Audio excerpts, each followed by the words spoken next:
टैक्सील.com के YouTube channel पर मैं सी सतबीर सिंह आपका स्वागत करता हूं। आज हम जानेंगे कि यदि आपकी जीएसटीआर 3B को फाइल करते हुए कोई गलती हो जाती है तो उसे किस प्रकार सही करना है। यदि आपने जीएसटीआर 3B को फाइल करते हुए कुछ गलतियां कर दी हैं तो उसे किस प्रकार ठीक किया जा सकता है। मान लीजिए आपने कोई लाइबिलिटी को अंडर रिपोर्ट किया है। एक कंपनी थी, उसने जुलाई 2017 के लिए अपनी रिटर्न को फाइल किया, लेकिन एक सेल्स को उसने मिस कर दिया। तो इसे किस प्रकार जीएसटीआर 3B में ठीक कर सकती है। इसके 3 स्टेज हो सकते हैं। स्टेज नंबर 1 कि उसने अपनी जीएसटीआर 3B को सबमिट तो कर दिया लेकिन फाइल नहीं किया है।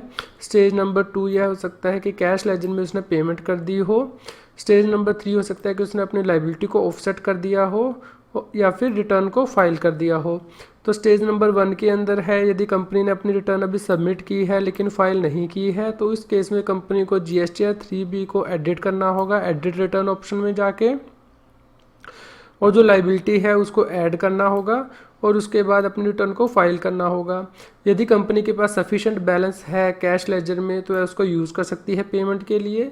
यदि सफिशेंट बैलेंस नहीं है तो कंपनी को फ्रेश चालान जनरेट करना होगा जीएसटी PMT 06 में और उसके बाद उसको अपनी रिटर्न फाइल करनी होगी। यदि कंपनी ने ऑलरेडी अपनी रिटर्न को फाइल कर दिया है या जो लाइबिलिटी है उसको ऑफसेट कर दिया है तो उस केस में कंपनी एडिशनल लाइबिलिटी को नेक्स्ट मंथ की रिटर्न में दिखा सकती है, लेकिन वहाँ पे उसे टैक्स भी पे करना होगा और इंटरेस्ट भी पे करना होगा। और जीएसटीआर 1 में यदि उसे यह रिटर्न का अमाउंट दिखाना है जो उसने सेल मिस कर दी है तो या तो उस महीने की जो जीएसटीआर 1 है उसमें दिखा सकता है। यदि वहाँ पे उसने मिस कर दी है जीएसटीआर 1 में या डिटेल, तो नेक्स्ट मंथ या क्वार्टर की जीएसटीआर 1 में वह यह डिटेल दिखा सकती है। जीएसटीआर 3B में जो दूसरी एरर हो सकती है वह यह हो सकती है कि आपने लाइबिलिटी को ओवर रिपोर्ट कर दिया हो। मान लीजिए एक कंपनी है, उसने अपनी सेल को 2 बार रिपोर्ट कर दिया है, तो उस केस में वह अपनी जीएसटीआर 3B को किस प्रकार अमेंड कर सकती है। तो स्टेज नंबर 1 ये हो सकता है कि कंपनी ने अपनी रिटर्न को सबमिट कर दिया हो लेकिन फाइल ना किया हो, तो उस केस में कंपनी जीएसटीआर 3B का जो एडिट ऑप्शन है उसको अवेल कर सकती है और अपनी रिटर्न को एडिट कर सकती है और उसके बाद अपनी रिटर्न को फाइल कर सकती है। यदि कंपनी ने ऑलरेडी ज़्यादा बैलेंस जो है कैश लेजर के अंदर ट्रांसफ़र कर दिया है तो उस केस में कंपनी कैश लेजर से जो लाइबिलिटी है वो ऑफसेट कर देगी और जो बाकी का अमाउंट बचेगा, बैलेंस अमाउंट, उसका रिफंड क्लेम कर सकती है या फिर फ्यूचर की टैक्स लाइबिलिटी को ऑफसेट करने के लिए यूज़ कर सकती है। यदि कंपनी ने ऑलरेडी रिटर्न फाइल कर दी थी या फिर अपनी लाइबिलिटी को ऑफसेट कर दिया था तो उस केस में जीएसटीआर 3B को उस पर्टिकुलर मंथ के लिए रिवाइज नहीं किया जा सकता है। उस केस में लाइबिलिटी को रिड्यूस करने के लिए उसे नेक्स्ट मंथ की जीएसटीआर 3B के अंदर जो है वो रिवीजन करनी होगी नेक्स्ट मंथ की, और जो रिफंड है वो क्लेम कर सकती है कंपनी।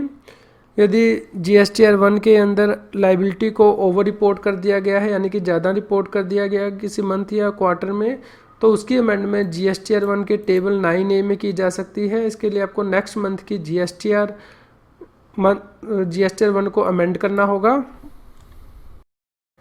जीएसटीआर 3B से रिलेटेड जो तीसरी गलती हो सकती है वह हो सकती है अपने लाइबिलिटी को गलत रिपोर्ट कर दिया हो।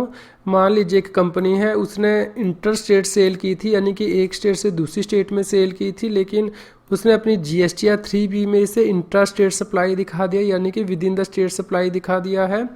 तो उस केस में जीएसटीआर 3B को किस प्रकार अमेंड करना है।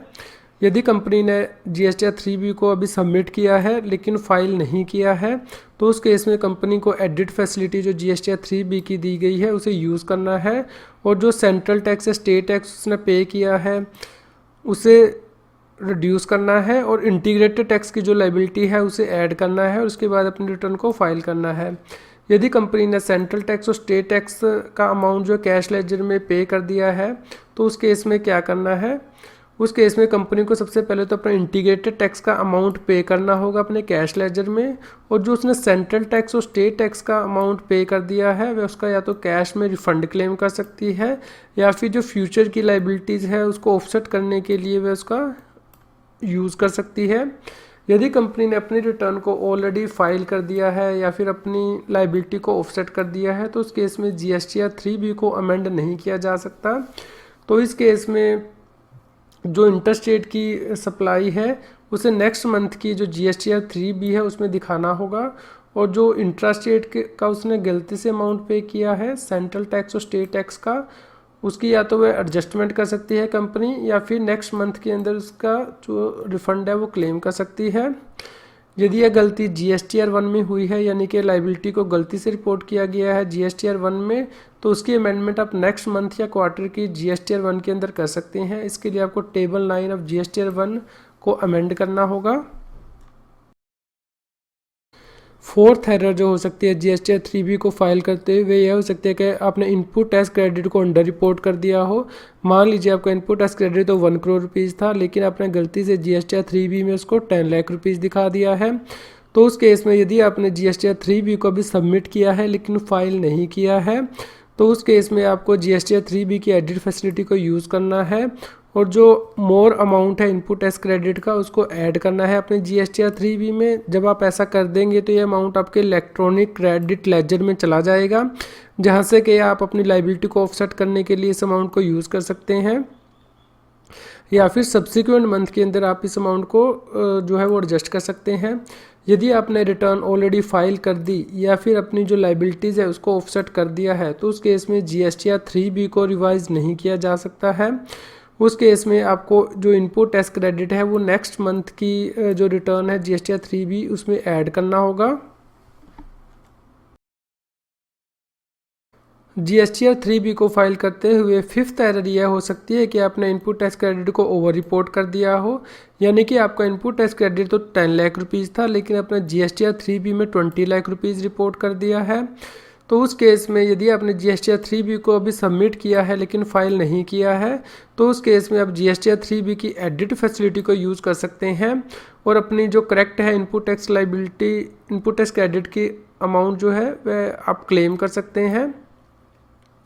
और इस केस में क्योंकि आपने जो अमाउंट है वो 10 लाख रुपीज़ ही आपका इनपुट टैक्स क्रेडिट का बनता था, तो जो एडिशनल 10 लाख रुपीज़ है वो आपको कैश के थ्रू जो है वो डिपॉजिट कराना होगा कैश लेजर में।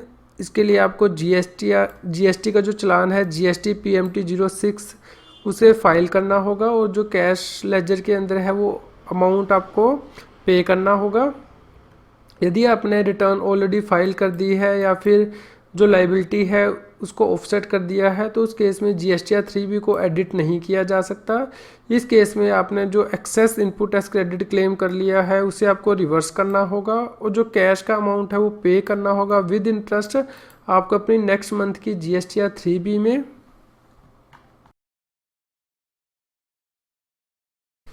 GSTR 3B को फाइल करते हुए सिक्स्थ एरर यह हो सकती है कि गलत टैक्स हेड का जो है इनपुट टैक्स क्रेडिट क्लेम कर लिया गया हो। मान लीजिए आपको इनपुट टैक्स क्रेडिट तो सेंट्रल टैक्स का क्लेम करना था 20 लाख रुपीज़, लेकिन आपने यह इंटीग्रेटेड टैक्स के कॉलम में फिल कर दिया।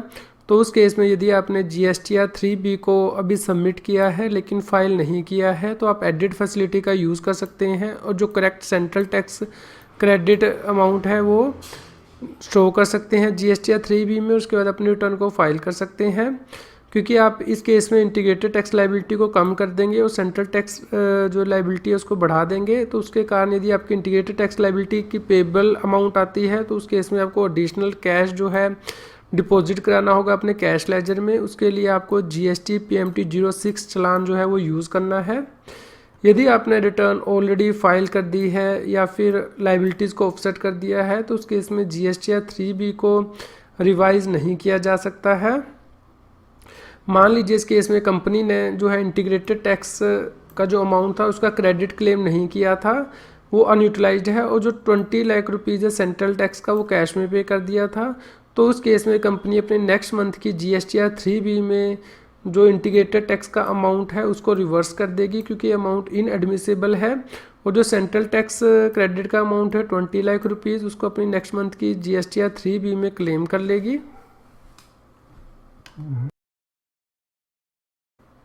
GSTR 3B को फाइल करते हुए सेवन्थ एरर यह हो सकती है कि कैश लेजर को गलत से अपडेट कर दिया गया हो।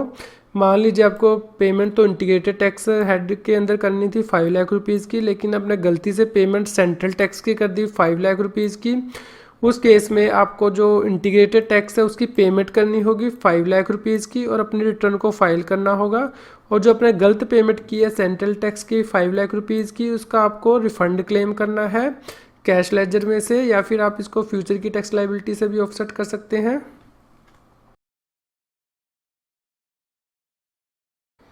जीएसटी एक्ट के अंदर रिटर्न किस प्रकार फाइल करनी है, इसे सरकार ने सर्कुलर के थ्रू क्लैरिफाई किया है। सरकार ने सर्कुलर नंबर 26/26/2017 इशू किया है ऑन 29 दिसंबर 2017, जिसमें कि कुछ इशू को क्लैरिफाई किया गया है, जैसे कि जीएसटी रिटर्न का कैलेंडर क्या है, किन डेट्स को जीएसटी की रिटर्न जानी है, लेट फीस किस प्रकार अप्लाई होगी, यदि आप अमेंडमेंट करेक्शन या रेक्टिफिकेशन करना चाहते हैं जीएसटी की रिटर्न की एरर की, तो वह किस प्रकार कर सकते हैं, जीएसटीआर 3B को फाइल करने की क्या स्टेजेस हैं।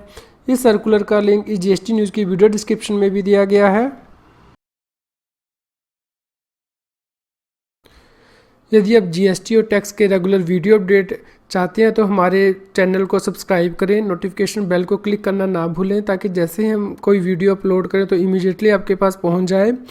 यदि आप जीएसटी के नोटिफिकेशन, सर्कुलर और आर्टिकल्स को अपनी ईमेल पर मंगवाना चाहते हैं तो हमारे न्यूज़लेटर को सब्सक्राइब करें। इसका लिंक इस जीएसटी न्यूज़ की वीडियो डिस्क्रिप्शन में भी दिया गया है।